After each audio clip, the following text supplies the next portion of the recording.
지금 이 시기 관심을 기울여야 할 교통 이슈를 콕콕 짚어드립니다. 한 주간의 교통 이슈.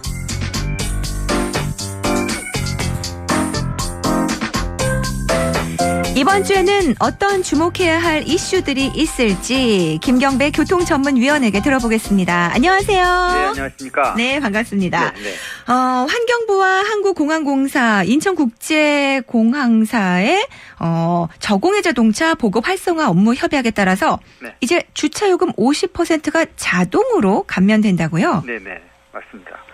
그 환경부와 한국공항공사, 인천국제공항공사 간의 그 저공해 자동차 보급 활성화 업무 협약에 따른 건데요. 네. 그동안은 관리자 유관으로 판단해 왔지만 이제 그 저공해 자동차 주차요금 할인율이 공항 주차장과 또 공공 주차장에 진입할 때부터 자동으로 인식해서 정해지게 됩니다. 네. 빠르면 5월과 6월 전국 공항 주차장 15곳과 또 인천국제공항 주차요금 정산 시스템에 환경부의 표지 전산 정보 시스템이 연결되게 됩니다. 그렇군요. 지금까지는 그 저공해차를 입증하는 스티커 딱 그거 보시고 판단했는데 네. 이제는 저공해 자동차 표지 전산 정보 처리 시스템이 갖춰지는 거네요. 네, 그렇습니다.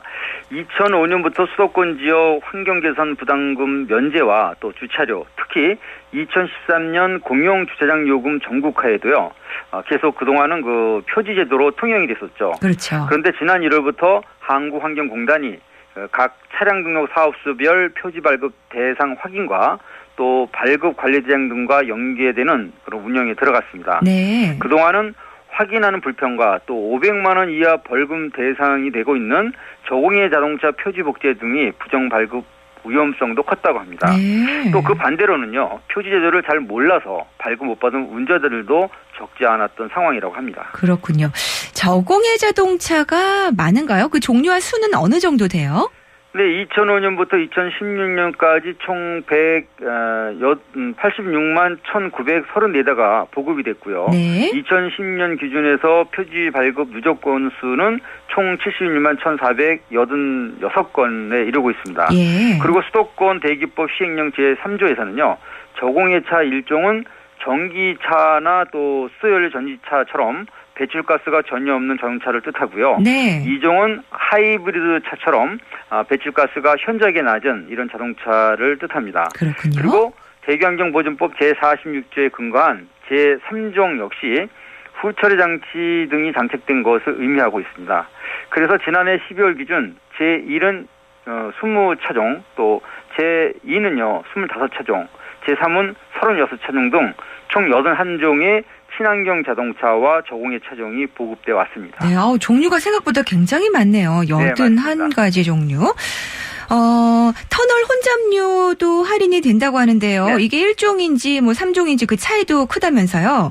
맞습니다. 서울은 남산 135 터널 혼잡 통행료 전액 면제와 또 공영주차장 50%, 그리고 환승 목적으로의 주차는요, 최대 80% 할인 대상이 됩니다. 네. 그런데 대구 공영주차장은 60%, 인천과 광주, 대전광역시와 세종, 또 제주특별자치와 기타 지역은 50% 할인 대상에 지나지 않습니다. 네. 하지만 환경부의 친환경 자동차 등급제가 다시 목을 조르는 셈이 되고 말았습니다. 많은 경유차들이 그 도심 운행을 불허할 정도로 강도 높은 기준을 발표했기 때문입니다. 그러게요. 그 25일에 시행된다고 하는데 네. 경유차 10대 중에 한 대 정도는 도심에 진입할 수 없는 5등급 판정을 받을 수 있다고 하던데 네. 정도가 심각한 모양이에요. 네, 그 후처리 기술에 의존하는 현실이지만요. 배출가스 저감 장치마저 없다면 정말 심각해집니다. 네. 그 이유는요. 2011년 이전에 생산된 유로4 기준의 경유차 30% 정도가 대기 오염 물질, 즉 미세먼지를 내뿜는 자동차로 될 수 있기 때문인데요.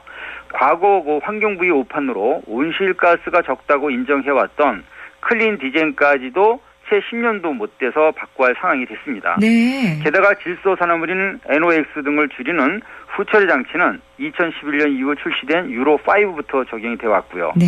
그래서 유로4 경유차는요. 디젤 산화촉매인 DOC만 장착되어 있기 때문에 질소 산화물이 7.6배 더 높다는 건 당연한 논리니 기재만 강화된 실정이라는 그런 한탄이 높습니다. 그렇군요. 그런데 환경부는 기준만 제시하고 네. 미세먼지 저감을 위한 운행 제한 대상이나 시행은 지역에 맞게 설정이 된다는데 이건 또 무슨 뜻인가요? 네. 등급제 시행으로 당장 운행 정지가 발효되는 것이 아니라고는 환경부는 하지만요. 네. 이는 과거 책임을 지자체에 떠넘기는 형국에 지나지 않습니다. 올 3월 전체 등록차 중 경유차 점유율은 44.2%고 이는 지난해 평균 44.8%와 비슷한 수준인데요. 그런데 문제는요. 소형 DPF는 자체 클리닝으로 해결 못하는 단점도 있고요. 게다가 또 매연 찌꺼기 잔재까지 겹치는 문제가 점점 커지고 있습니다. 네. 때문에 대형차처럼 분해 청소하거나 또는 신품 교체밖에 대안이 없는데요. 3등급 기준 또한 요소수를 넣는 환원 촉매 SCR이나 또 희박 질소 촉매 LNT 같은 도움이 절대적으로 필요한데 네. 이것이 힘든 상황입니다. 게다가 출고차에만 장착 가능한 저감 장치들마저도 고장이 잦고 또 주기적으로 청소해야 하는 문제까지 겹치고 있습니다. 그렇군요. 네, 오늘도 소식 잘 들었습니다. 고맙습니다. 네, 감사합니다.